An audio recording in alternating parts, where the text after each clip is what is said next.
हाय दोस्तों, मेरा नाम है निखिल जैन और आप सबका स्वागत है मेरे यूट्यूब चैनल पे जिसका नाम है कुछ तो करिए। आज हम बात करने वाले हैं टीवी के बारे में। टीवी मतलब मैं ब्रांड नहीं बताऊंगा आपको कि कौन सा टीवी लेना चाहिए या कौन सा टीवी नहीं लेना चाहिए। मैं बेसिकली आपको ये बताऊंगा कि टीवी लेते टाइम आपको कौन कौन सी चीज़ों के बारे में ध्यान रखना चाहिए। और बेसिकली ये वीडियो मैं इसीलिए बना रहा हूँ क्योंकि रिसेंटली मेरे फ्रेंड्स ने टीवी बाय करने के लिए रिकमेंड किया था कि कुछ सजेशन दो कौन सा टीवी बाय करना चाहिए। तो सभी के लिए अलग अलग सजेशन था, स्पेसिफिक ब्रांड या स्पेसिफिक टीवी नहीं बता पाया। तो मैं 2 दिन से रिसर्च कर रहा था, इसलिए फिलहाल ज़्यादा वीडियो भी नहीं डाल पाया। तो 2 दिन तक रिसर्च करता रहा, बहुत सारे पॉइंट्स जॉट डाउन किए, बहुत सारे कंटेंट देखे और 5 चीज़ें ऐसी है जो आपको टीवी बाय करने के पहले देखनी चाहिए। तो वीडियो पूरा देखिएगा, बड़ा इन्वेस्टमेंट करने जा रहे हैं तो कोई भी डाउट या कमेंट हो तो प्लीज नीचे पूछ लीजिएगा, मैं कमेंट का रिप्लाई फटाफट कर देता हूँ। और वीडियो स्टार्ट करने के पहले अगर मेरे चैनल पे नए आए हो तो सब्सक्राइब कीजिए, नोटिफिकेशन बेल हिट कीजिए मेरे लेटेस्ट वीडियो की अपडेट के लिए। चलिए स्टार्ट करते हैं। जैसे कि मैंने बताया 5 चीजों के बारे में जानकारी होना जरूरी है, तो मैं 5 के ही नाम दे देता हूँ। सबसे पहले आता है स्क्रीन साइज, सेकेंड आता है डिस्प्ले, डिस्प्ले कैसा होना चाहिए, थर्ड आता है कनेक्टिविटी, फोर्थ आता है स्मार्ट टीवी एंड लास्ट आता है साउंड। ये 5 चीज हमें देखनी चाहिए टीवी लेने से पहले। तो एक एक पॉइंट के बारे में डिस्कस करते चलिए। तो सबसे पहले जो आता है टीवी बाय करने के लिए तो स्क्रीन साइज। स्क्रीन साइज कहा जाता है कि अगर आप परफेक्ट स्क्रीन साइज लेंगे तो सिनेमा लाइक एक्सपीरियंस आपको मिल सकता है, यानी कि आपको ऐसा लगेगा कि आप थिएटर में बैठ के मूवी देख रहे हैं या फिर थिएटर में बैठ के कोई भी कंटेंट टीवी पे देख रहे हैं। तो ये एक्सपीरियंस आने के लिए 2 चीजों का मेन जरूरत होता है। सबसे पहले मैं आपको एक एग्जांपल बताता हूँ कि स्क्रीन साइज कौन सा और कैसा लेना चाहिए। अगर आपके पास बड़ा घर है और गलती से आपने मतलब वॉल बड़ी है इसलिए आपने बड़ा टीवी ले लिया और पास में बैठ के देख रहे हैं, तो आपको लेफ्ट टू राइट ऐसा देखना पड़ेगा टीवी को। और अगर आपका सेम वाइसा वर्सा अगर मैं कहूँ, आपने छोटा टीवी ले लिया और बहुत दूर बैठ के देख रहे हैं, तो आपको क्लियरली दिखेगा नहीं कि टीवी पे क्या प्ले हो रहा है। मतलब दिखेगा, ऐसा नहीं दिखेगा। 24 इंच तक का भी टीवी लोगे तो भी आपको विजिबल तो होगा, बट उतना क्लियर नहीं दिखेगा, तो लॉस ऑफ क्लियरिटी होगी। तो आप परफेक्ट टीवी लीजिएगा। तो परफेक्ट टीवी कब और कैसे पता चलता है, तो सबसे पहले मैं ये बता दूं कि टीवी को जो मेजर किया जाता है वो इंचेस में किया जाता है और डायगनली मेजर किया जाता है। तो 24 इंच, 32 इंच, फिर 42 इंच, 43 इंच, ऐसे सब इंचेस रहते हैं। तो अब आपको एक चार्ट दिखाता हूं मैं। पहली बात, स्क्रीन साइजेस का 2 चीजों के साथ सबसे ज्यादा कनेक्शन है। सबसे पहला है डिस्टेंस, सेकेंड इज रिजोल्यूशन। तो अगर आप 3 to 6 इंच दूर बैठ के टीवी देखने वाले हैं तो डिस्टेंस, ये वो डिस्टेंस है कि टीवी कहाँ पे लगने वाला है और आप कहाँ पे बैठ के उसको देखने वाले हैं। तो डिस्टेंस देखिए कितना है आपके घर का, उसके हिसाब से आप कौन सा इंच सुटेबल है वो लीजिए। जैसे अभी आपको मैंने बताया 3 to 6 फीट आप दूर बैठ के देखने वाले हैं, तो 24 इंच का टीवी परफेक्ट है जो कि एचडी रेडी है। तो एचडी रेडी रिजोल्यूशन हो गया। और रिजोल्यूशन क्या होता है कि आपके टीवी पे जो भी चीज आप डिस्प्ले कर रहे हैं या देख रहे हैं वो कौन से रिजोल्यूशन में प्ले होने वाली है। जैसे आप वीडियो भी देखते हैं तो 720p, 1080p, ये ऐसे सारे रिजोल्यूशन में देखते हैं। तो जितना अच्छा और रिजोल्यूशन होगा, जैसे 4K पे अगर आप कोई चीज देखोगे तो वीडियो की क्लियरिटी उठ के आएगी। तो ये पूरा चार्ट है, तो आप इसको आराम से देख लीजिए। 4 to 8 फीट दूर बैठ के आज एचडी टीवी तो ले पाएंगे, लेकिन 32 इंच का। और 32 इंच एक ऐसा स्टैंडर्ड साइज है जो मेजरली सभी लोग बाय करते हैं। मेरे घर पे भी 32 इंच का ही टीवी है। तो अब बात करते हैं डिस्प्ले टाइप के बारे में। तो डिस्प्ले टाइप में मैं आपको एक चार्ट दिखा देता हूँ। 3 तरह के डिस्प्ले होते हैं, एलईडी, क्यूलेड, ओलेड, जिसको क्यूएलईडी या ओएलईडी भी बोल सकते हैं। तो इसमें हम थिनेस की बात करें तो सबसे थिनेस्ट जो होता है वो ओएलईडी होता है, जो सबसे कॉस्टली भी होता है। लाइट सोर्स की बात करें तो एलईडी टीवी में एज लिट होता है एंड बैक लिट एलईडीज होता है। बेसिकली इसमें क्या होता है, जो बॉर्डर्स है इसमें, वहाँ पे एलईडी की स्ट्रिप लगी होती है जिसके ऊपर जिस लाइट की वजह से आप जो भी कंटेंट देख रहे हैं वो लाइट की वजह से आपको दिख रहा है। अब क्यू एलईडी में क्यू नाम जो है वो मेन इसीलिए रखा गया है क्योंकि क्वांटम डॉट पैनल्स है। क्वांटम डॉट पैनल्स बेसिकली आपको इजी वे में बताओ, अगर आपने एक एलईडी स्ट्रिप देखी होगी जो दिवाली में लाइटिंग लगती है, या फिर कोई भी शॉप में जाओगे तो वहाँ पे एलईडी की लाइट देखी होगी आपने, जो दो लाइट, एलईडी लाइट के बीच में जो डिस्टेंस होता है, वैसी ही लाइट क्यू एलईडी में लगी रहती है, जहाँ पे वो सीधे सीधे में लगी होती है। और OLED में सबसे मेन फीचर एक एक पिक्सल पे एक एक लाइट है, तो जो भी आप कंटेंट OLED पे देखते हो वो काफ़ी क्लियर होता है, जस्ट बिकॉज कि एक एक पिक्सल पे एक एक LED को इनपुट किया, इसलिए वो ज़्यादा कॉस्टली भी होती है। ब्राइटनेस की बात करें तो कोई भी लाइट का कंडीशन हो तो QLED और OLED काफ़ी अच्छा परफॉर्म करती है।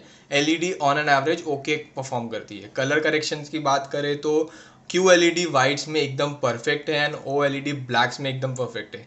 ब्लैक में इसलिए परफेक्ट है क्योंकि जहाँ पे ब्लैक का काम आता है OLED में, तो वहाँ पे वो LED लाइट ब्लिंक ही नहीं होती है, वो बंद रहती है, पिक्सल्स पे होती है इसीलिए।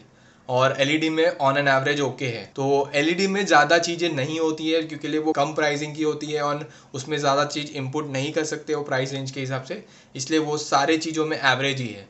ब्लर रिडक्शन की बात करें तो ब्लरीनेस जो कम है तो वो ऑब्वियसली QLED एंड OLED में काफ़ी अच्छा है, क्लियर इमेज आउटपुट देता है, बट LED में ऑन एन एवरेज ओके ही देता है। व्यूइंग एंगल की बात करें तो LED में वापस ओके है, एवरेज है, इतना ग्रेट नहीं कह सकते, बट QLED एंड OLED में व्यूइंग एंगल काफ़ी अच्छे होते हैं। इन सब का बजट रेंज जो स्टार्टिंग कॉस्ट है वो आपको दिख रहा होगा।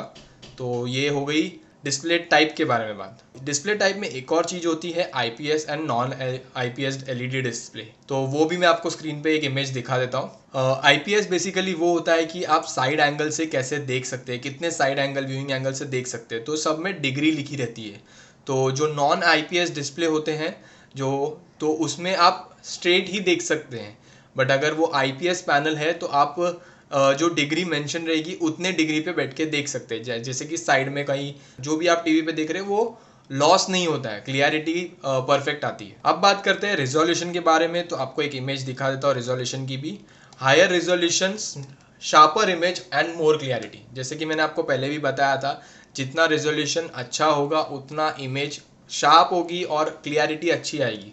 जैसे कि आप देख सकते हैं ये 720p जो कि HD रेडी होता है, 1280x720p HD रेडी होता है, फुल HD है, फिर 4K है, तो 4K में क्लियरिटी और जो भी आप देख रहे हैं वो ज़्यादा उठ के दिखता है रादर देन 720p। अभी आपको एक इमेज ऐसी दिखाता हूँ जो आपको क्लियरली डिफरेंस बताएगी, जो कि पिक्सल्स पे होती है। ये 720p जो होता है वो बेसिकली पिक्सल्स होते हैं, तो पिक्सल्स के इमेजेस देखो फॉर्म करने के टाइम पे जितने पिक्सल्स छोटे छोटे में आएंगे उतना इमेज क्लियर और उठ के आएगी। जैसे आप 4K में इमेज देख पा रहे कितनी अच्छी है। अब बात करते हैं रिफ्रेश रेट की, तो रिफ्रेश रेट बेसिकली उन लोगों के लिए मैं रिकमेंड करूंगा, दो ही जन ऐसे होते हैं घर पे, एक जो स्पोर्ट्स चैनल सबसे ज्यादा देखते हैं जो कि फास्ट कंटेंट है, और सेकंड इज गेमिंग करते हैं, तो इन दोनों चीज में रिफ्रेश रेट हायर होने का जरूरत है। तो एक इमेज दिखा देता हूँ इसके लिए भी। रिफ्रेश रेट का जो नंबर होता है वो पहले ही आप कोई भी डिस्क्रिप्शन में देखेंगे, कोई भी टीवी लेने के टाइम वहां पे मेंशन होता है, वो हर्ट्स में होता है। और रिफ्रेश रेट क्या होता है बेसिकली फ्रेम्स पर सेकेंड, मतलब आप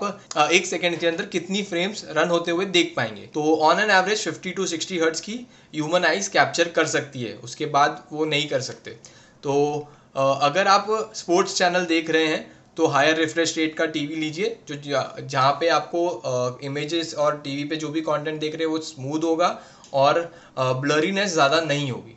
अब बात करते हैं कॉन्ट्रास्ट रेशियो की, तो higher contrast ratio is equal to more visible detail scenes, यानी कि अगर आपका कॉन्ट्रास्ट रेशियो हायर पे है तो एब्सोल्यूट ब्लैक जो होता है तो वो आपको क्लियरली दिखेगा, नहीं तो डल ब्लैक दिखेगा। ये इमेज आप देख पा रहे हैं लोअर कॉन्ट्रास्ट और हायर कॉन्ट्रास्ट पे है।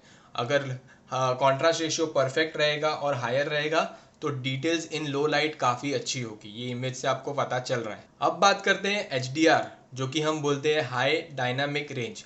तो HDR सर्टिफाइड अगर आप टीवी देख रहे हैं तो HDR सर्टिफिकेशन दो नाम के हैं, तो नाम सुन लीजिए पहले।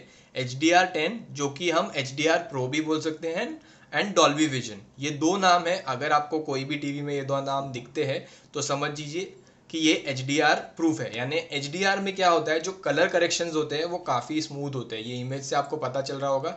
लेफ्ट साइड में जो इमेज है वो SDR है एंड राइट साइड में जो इमेज है HDR है, तो कलर करेक्शन आप देख लीजिए कितना स्मूथ है और कितना डिफरेंट दिख रहा है इसमें।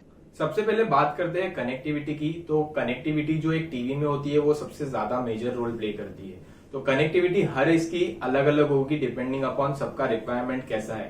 तो एक टाइम पे टीवी में कितने गैजेट्स आप कनेक्ट करने वाले हैं वो डिपेंड करता है। 3 मेजर कनेक्टिविटी की जरूरत है। एक स्मार्ट टीवी इंटरनेट से चलता है तो वाईफाई होना जरूरी है, जो कि इथरनेट पोर्ट बोलते हैं, इथरनेट पोर्ट ज्यादा जरूरी है। सेकेंड इज ब्लूटूथ कनेक्शन हो तो काफी अच्छा है, आप ब्लूटूथ यूज कर सकते हैं। थर्ड इज HDMI पोर्ट, जो कि आपको हेल्प करेगा। आजकल जो भी सेटअप बॉक्स आते हैं वो HDMI पोर्ट कनेक्ट करते हैं, जिससे जो भी कंटेंट आप देखते हैं वो HD या फुल HD पे देख पाते हैं। और fourth is USB cable. USB cable minimum 2 required है बेसिकली, और HDMI पोर्ट भी मिनिमम 2 रिक्वायर्ड है as per my point of view. HDMI port अगर बाई चांस HDMI या USB केबल एक खराब हो जाए तो दूसरा स्पेयर में होना चाहिए। और ऑडियो जैक भी आजकल जरूरी हो गया है। बहुत सारे लोग डायरेक्ट ऑडियो कनेक्ट करते हैं, जैसे कि होम थिएटर जो होते हैं वो नहीं बाय करके सीधा एक स्पीकर बाय करते हैं और कनेक्ट कर लेते हैं। अब बात करते हैं स्मार्ट टीवी के बारे में। तो स्मार्ट टीवी बोलने के लिए स्मार्ट नहीं होना चाहिए, स्मार्ट टीवी में भी कुछ फीचर्स होने चाहिए। तो 4 ऐसे फीचर्स होते हैं जो स्मार्ट टीवी को एक्चुअली स्मार्ट टीवी कहलाना जाहिज रखते हैं, मतलब एक्चुअल लगना चाहिए कि भाई वो स्मार्ट टीवी है। तो वो चारों स्मार्ट टीवी में 4 फीचर के नाम ये है। Operating system and interface. Operating system basically OS भी बोलते हैं, जो 4 टाइप के हैं, मैं आपको बता देता हूँ स्क्रीन पे। Fire TV OS, Google certified Android TVs, Android based smart TVs, TVs with their own OS।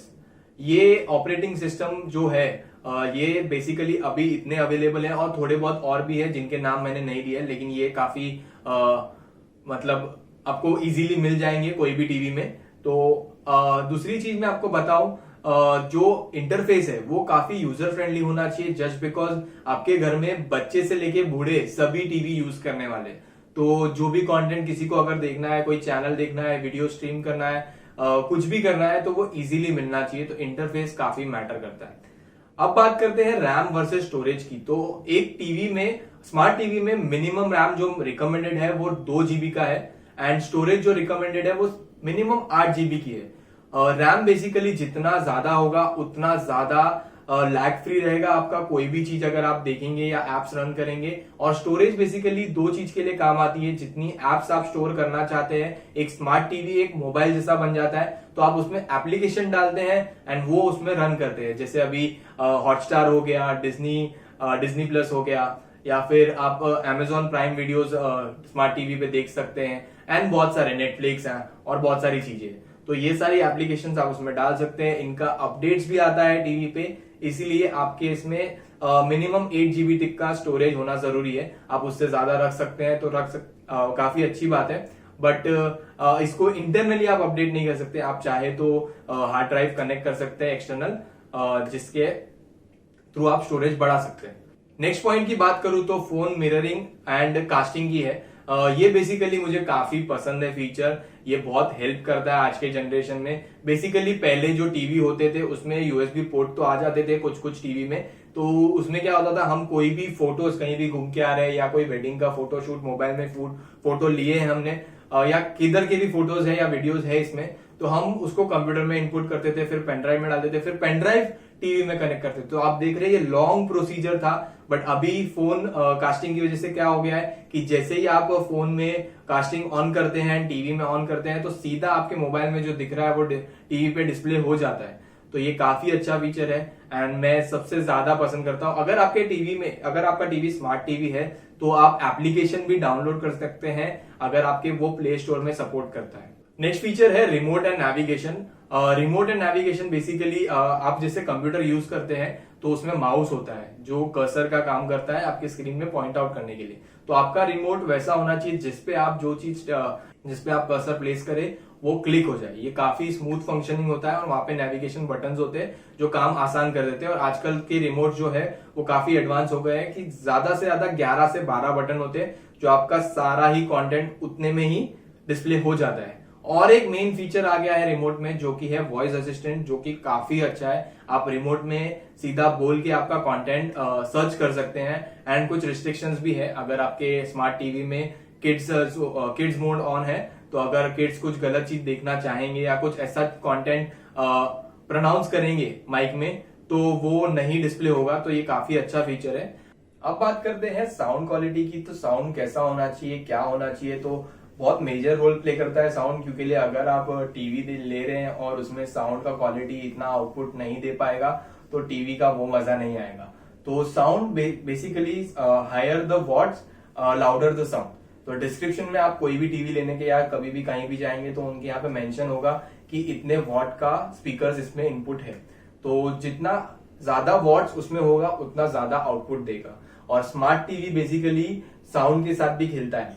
तो जब भी आप कोई कंटेंट टीवी पे देख रहे हैं, बेसिकली अगर आप मूवी देख रहे हैं तो आप सिनेमा में रख सकते हैं, जो कि इक्वलाइजर्स है, सेट कर सकते हैं। अगर आप स्पोर्ट्स देख रहे हैं तो स्पोर्ट्स पे रख सकते हैं, गाना सुन रहे हैं तो म्यूजिक का इक्वलाइजर सेट कर सकते हैं, जिसका आपको एक्सपीरियंस एक अलग सा आएगा जो एक नॉर्मल टीवी से काफी अच्छा होगा। इसीलिए इसको स्मार्ट टीवी कहा जाता है और वो आउटपुट ऑडियो में भी हेल्प कर रहा है।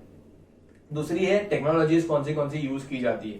तो टेक्नोलॉजीज काफी मतलब नामचीन तो मैं बोलूँ तो डॉल्बी का आपने सबसे ज्यादा नाम सुना होगा, और एक्सपर्ट्स की जो टेक्नोलॉजी है साउंड की वो हरमन की है, हरमन कार्डन करके है। तो ये अगर आपको नाम दिखेंगे टीवी के, इसके स्मार्ट टीवी में अगर स्पीकर ये इन्होंने इनपुट किए हैं तो इसकी आउटपुट काफी अच्छी होगी। इतना ही था इस वाली वीडियो में। अगर आपको मेरा वीडियो पसंद आया हो तो प्लीज कमेंट कीजिए, सब्सक्राइब दबाइए, और सब्सक्राइब सिर्फ एक ही बार दबाना होता है। और अगर आपको कोई भी डाउट या क्वेरी है आप नीचे कमेंट कर सकते हैं या मुझे इंस्टा पे डीएम कर सकते हैं। ये मेरा इंस्टा का हैंडल है। मैं आपके डाउट्स एंड क्वेरी मेरे साइड से कवर करूंगा और क्लियर करने की कोशिश करूंगा। प्लीज सेफ रहिए और घर पे रहिए। मिलते हैं नेक्स्ट वाली वीडियो में, तब तक के लिए बाय बाय।